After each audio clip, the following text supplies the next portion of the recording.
I've already said that this fund we are going to use. The team that met to discuss what to put in the National Adaptation Plan thinks this will prepare the country for the effects of climate change.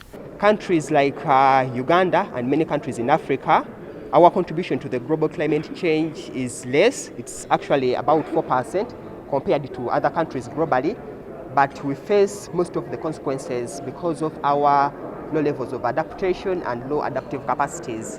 And this National Climate Change Adaptation Plan is looking at the medium and long-term adaptation planning for the country in order to build the resilience of the communities, the resilience of the ecosystems, and the resilience of various geographical areas. Lawrence Songa, who chairs the Parliamentary Committee on Climate Change, says that even as government plans to help those affected by disasters come in handy, they are not sustainable. He and other stakeholders think that government should instead build the resilience of its citizens to live with the disasters. That ministry is supposed to prepare in advance for disaster.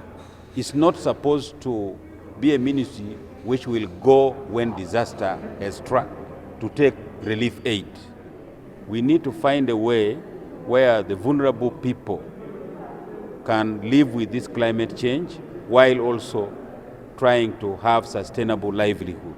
For example, relocation is one way of disaster preparedness. You know that landslide will happen on the mountains. You will shift people to the lowland. That is preparedness. It is less costly. So this planning which we're talking about, the National Adaptation Plan, is actually a measure to climate-proof or to minimize the risks that can come out of the climate-related disasters.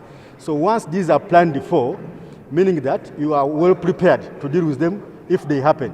Resilience in terms of climate-smart agriculture, funding towards climate-smart agriculture that is adaptive to the changing climate, and then dealing with the consequences across all the sectors, in health, in agriculture. But there are some shortcomings like the lack of proper climate change information, insufficient funding and proper planning for climate change, which they hope will be addressed by the plan once it is done. People plan better when they have rightful information, isn't it? So if you don't have rightful information, you don't expect you to plan better. So as part of this, in terms of addressing that failure, is that a risk assessment and climate scenarios are going to be developed under the support of the NAP process for the country so that it can bring better performance. Uganda has been significantly impacted by climate change, and this comes in form of changing weather patterns, a drop in water levels, and increased frequency of extreme weather events like floods, whose socio-economic impact makes communities vulnerable. John Cliff Wamala, NTV News.